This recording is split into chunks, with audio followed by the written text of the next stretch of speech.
Assalamualaikum warahmatullahi wabarakatuh.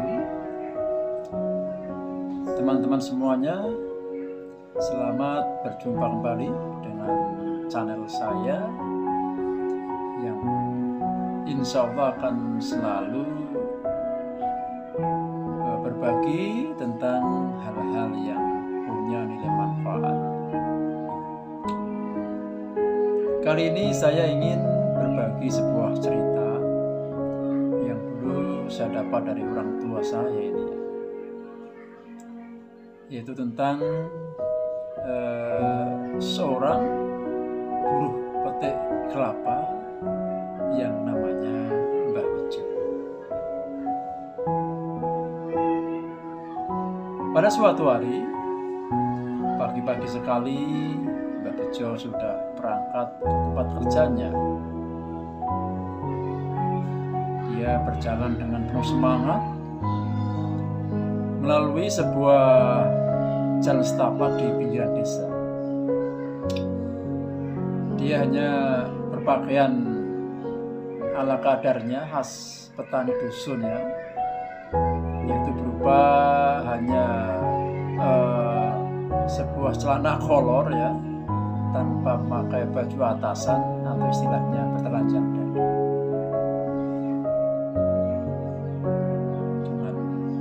Dia melangkah dan terus melangkah, maka tidak lama kemudian sampailah dia berada di sebuah ladang yang dituju, dan tanpa ini itu lagi langsung memanjat sebatang pohon kelapa yang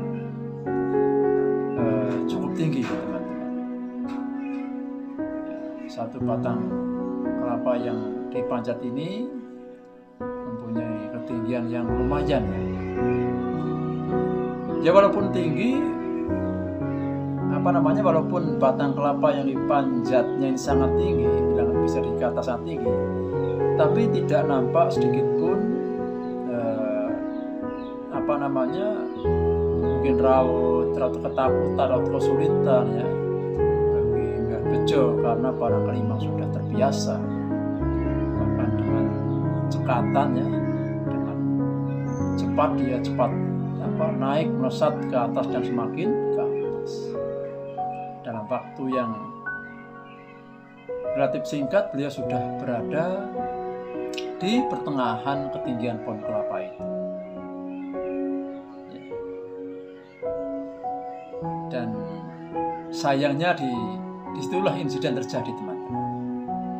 Ketika dia baru separuh memanjat ketinggian batang kelapa itu, sebuah insiden terjadi. Apa itu, teman-teman?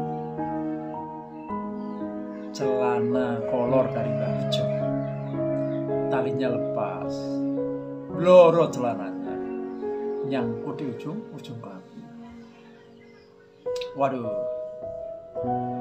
Mbah Bejo menjadi kaget dan bingung, karena dalam posisinya itu di mana kedua tangannya berpegangan pada batang kelapa yang dipanjatnya, jelas dia tidak mungkin langsung bisa membetulkan celananya. Dan gawatnya, dia ternyata itu ya begitulah, karena sekarang kondisinya bisa dikatakan tanpa busana ya, berada di sebatang pohon kelapa, maka dia khawatir, cemas, takut kalau akan ada banyak orang yang melihatnya. Alangkah malunya dia nanti. Tapi untung saja hari masih relatif pagi ya, belum banyak orang yang lalu lalang, bahkan masih banyak orang-orang yang belum keluar rumah ya, masih asik nyantai ngopi di dalam rumah masing-masing. Nah, tapi bagaimana kalau tiba-tiba orang-orang itu keluar rumah? Nah, berpikir semacam itu, tiba-tiba rasa khawatir, rasa takut dan rasa kepanikan dari Mbah Bejo seperti memuncak, teman-teman. Dia khawatir kalau tiba-tiba banyak orang yang keluar rumah dan melihat dirinya dalam keadaan yang semacam itu, tanpa busana di sebatang pohon kelapa. Waduh, mau di mana ditaruh mukanya? Nah, didorong oleh rasa paniknya ini, didorong oleh rasa khawatirnya ini, dia spontan melakukan sebuah tindakan yang diharapkan akan menjadi solusi, akan menyelamatkan dirinya dari rasa malu. Apa coba teman-teman yang dilakukan? Dia yang dilakukan adalah dia berteriak ke sana kemari dengan lantang, ya, dalam bahasa Jawa, ya, ojo metu, ojo metu, ojo metu, begitu. Atau kalau diartikan dalam bahasa Indonesia, jangan keluar, jangan keluar, jangan keluar. Maksudnya adalah bahwa Mbah Bejo mengharapkan orang-orang jangan ada yang keluar rumah. Karena kalau keluar rumah ya jelas akan mentertawakan dirinya. Ya. Tapi bagaimana teman-teman? Bagaimana menurut Anda semua tentang tindakan Mbah Bejo ini, ya? Konyol bukan? Iyalah. Karena apa? Bolehlah dia punya tujuan untuk menyelamatkan dirinya, menghimbau orang-orang untuk tidak keluar rumah, tetapi justru itulah yang membuat orang penasaran, ya. Orang-orang yang tadinya mungkin memang masih ingin berada di dalam rumah kaget mendengar suara teriakan-teriakan itu, teriakan-teriakan dari Mbah Bejo. Mereka justru sekarang ingin keluar, ya, untuk mengetahui apa sebenarnya yang telah terjadi. Maka akhirnya banyak orang yang keluar karena teriakan-teriakan Mbah Bejo itu, dan semua mencari sumber suara, memandang sumber suara, dan ternyata ada seorang makhluk yang tanpa busana sedang nangkring di atas pohon kelapa. Wah, jelas mereka semua tertawa-tawa. Sementara Mbah Bejo hampir pingsan menahan rasa malu. Teman-teman semuanya, barangkali cerita tentang Mbah Bejo tadi hanyalah sebuah cerita humor belaka, ya. Cerita lucu-lucuan lah. Walaupun sebenarnya kalau kita pahami, di sana ada sebuah pesan penting, ya, bagi kita semuanya, yang menjadi nasihat bagaimana seharusnya kita bersikap ketika kita menghadapi sebuah permasalahan. Jangan sampai kita menjadi salah langkah, ya, sehingga tujuan kita untuk menyelamatkan diri kita tetapi justru semakin mencelakakan diri kita, ya, karena tindakan kita yang tidak tepat. Nah, bagaimana agar kita tidak mengalami hal yang demikian itu? Nomor satu adalah kita harus punya ketenangan dalam menghadapi sebuah permasalahan, baik yang besar maupun yang kecil. Ya. Karena hanya dengan ketenangan itulah pikiran kita, ya, dan logika kita akan masih bisa berjalan dengan baik, sehingga akan lebih mampu untuk memikirkan, menentukan, memutuskan, dan melakukan sebuah tindakan yang benar-benar efektif menjadi jalan keluar, bukannya menambah rumitnya permasalahan ataupun menimbulkan permasalahan yang baru. Jadi, sekali lagi, dalam menghadapi setiap permasalahan, baik yang besar maupun yang kecil, kita yang pertama harus mempunyai ketenangan hati dan pikiran, ketenangan batin kita. Nah, selanjutnya bagaimana agar kita senantiasa mempunyai ketenangan hati dan pikiran itu? Yang pertama kita harus senantiasa melatih diri kita untuk selalu bisa menguasai diri, mengkondisikan diri untuk tidak mudah terlarut dalam suasana kecemasan yang berlebihan, kekhawatiran yang berlebihan, dan kepanikan yang berlebihan. Karena itu semua adalah sumber hancurnya ketenangan hati dan pikiran kita.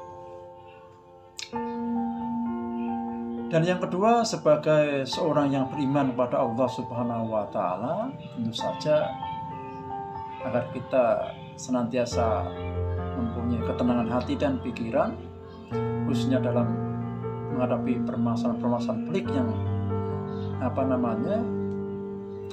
menimpa diri kita harus selalu belajar bersikap sabar dan tawakal,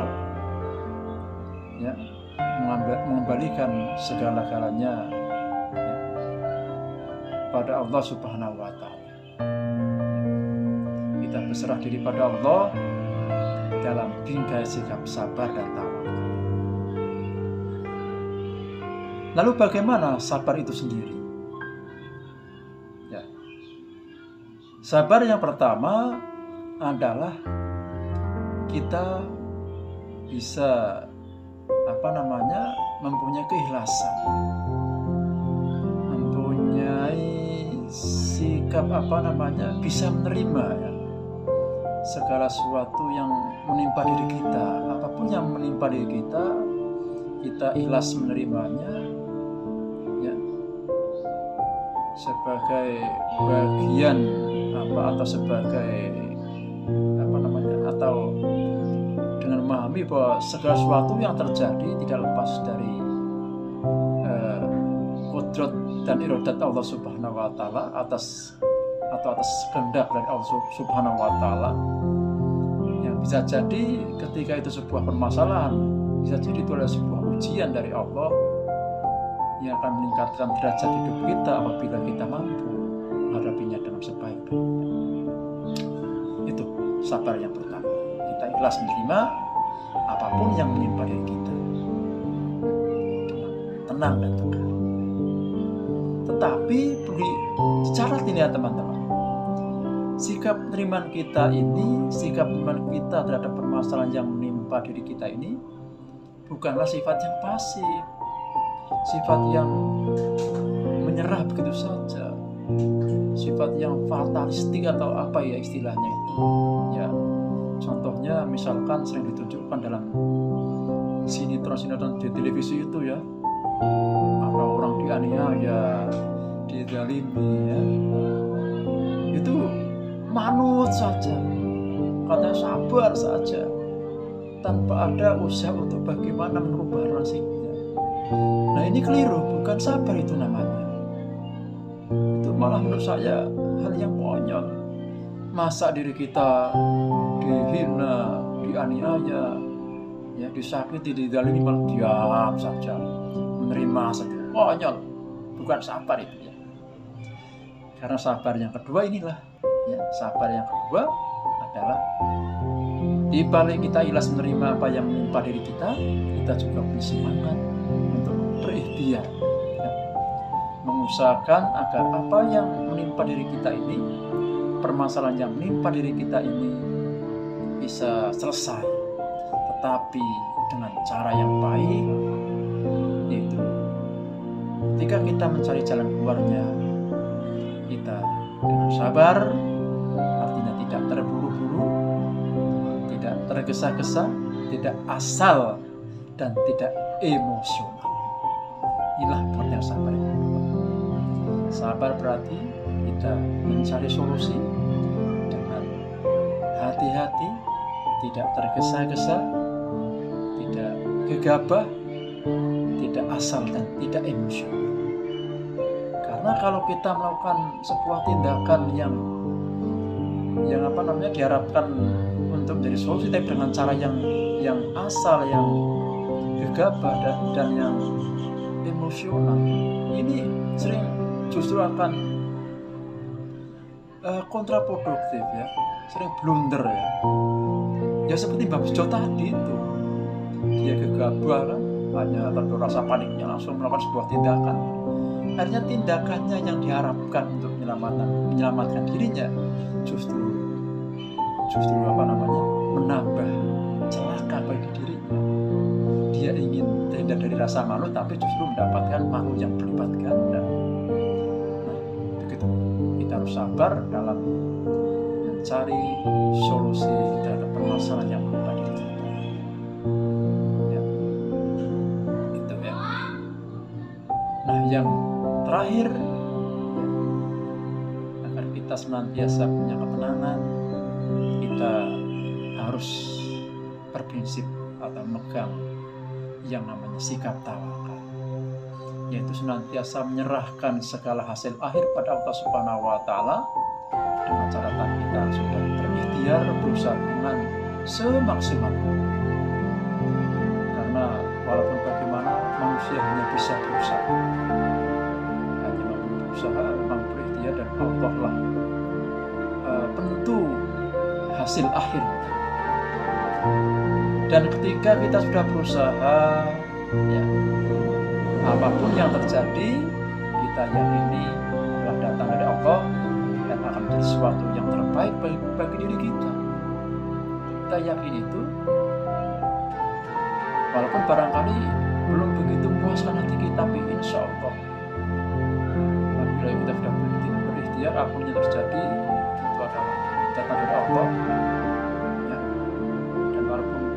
Belum begitu menggembirakan, tapi nanti akan seiring berjalannya waktu akan ada hikmah-hikmah yang baru bisa kita pahami. Seperti tadi, seiring berjalan waktu yang kita lalui. Teman-teman semuanya, dalam menghadapi sebuah problema kehidupan, banyak di antara kita yang sering keliru dalam menyikapinya. Di antaranya ketika kita mendapatkan sebuah permasalahan, pikiran kita hanya fokus pada beban ketidaknyamanan yang dirasakan. Hanya terfokus pada rasa gelisahnya, rasa khawatirnya, rasa takutnya, dan yang semacam itu, sehingga merasakan ketidaknyamanan dalam hidupnya. Dan kalau sudah semacam ini, biasanya yang terpikirkan adalah bagaimana dia bisa sesegera mungkin membebaskan dirinya dari hal-hal yang tidak membuat hidupnya nyaman itu. Nah, dan juga jadi catatan, biasanya kalau dalam terbesit hatinya sudah ada kata-kata ingin lari dari segala yang menekan hati dan jiwanya, biasanya adalah lari pada hal-hal yang kurang baik atau negatif. Atau kalau saya bahasakan, lari ke tempat yang gelap. Nah, bisa dibayangkan bagaimana orang bisa selamat kalau dia lari ke tempat yang gelap. Padahal kalau kita lari ke tempat yang gelap, justru kita akan berpotensi tercebur pada lubang-lubang kehancuran, lubang-lubang penderitaan, lubang-lubang permasalahan yang lebih dalam lagi. Ya, karena jelas kalau kita berlari ke tempat yang gelap, mata kita tidak akan bisa melihat apa-apa. Maka dari itu, di sini saya sharing pada teman-teman bahwa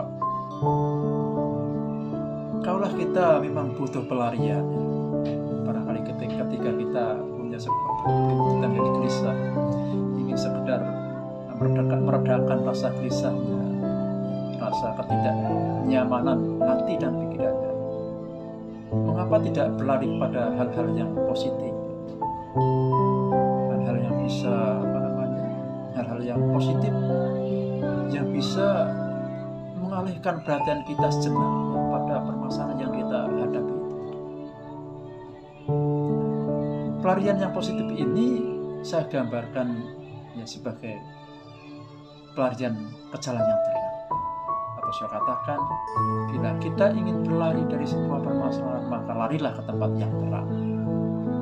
Karena ketika kita lari ke tempat yang terang, di sana kita akan nanti banyak melihat jalan-jalan yang bisa dia tempuh untuk menyelesaikan permasalahan itu. Jangan berlari ke tempat yang gelap, berlarilah ke tempat yang terang. Apa itu berlari ke tempat yang terang? Ya tadi itu kita berlari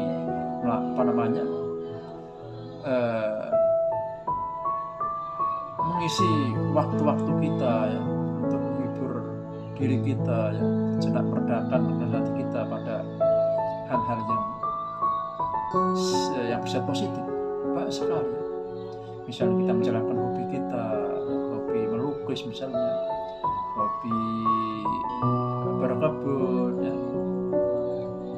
Atau kita ada cara lain bisa bersilaturahim ya kepada teman-teman, saudara-saudara. Di sana kita bisa melupakan segala problem yang menimpa diri kita dengan sendau guru bersama mereka.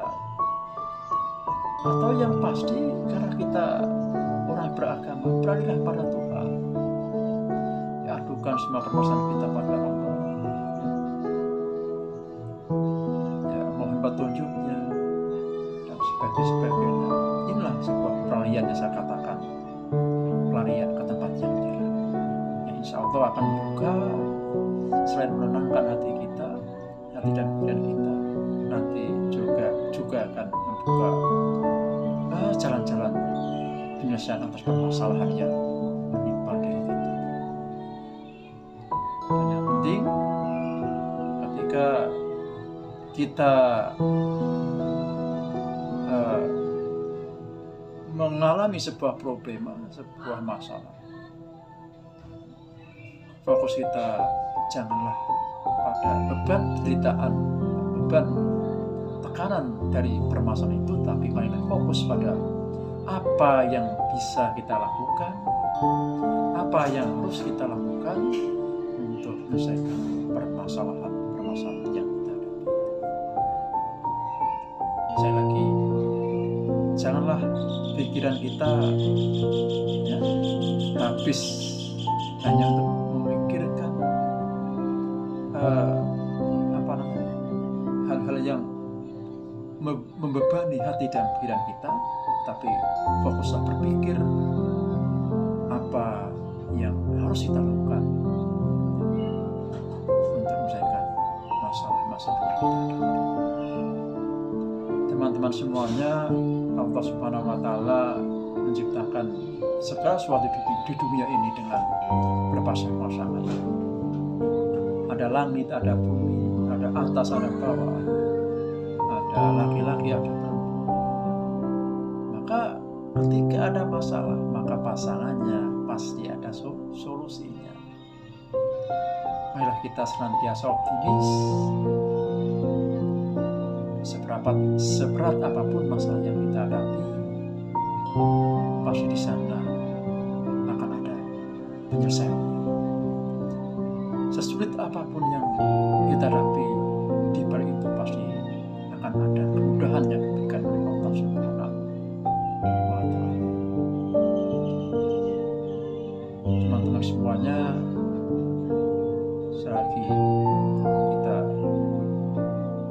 harus senantiasa optimis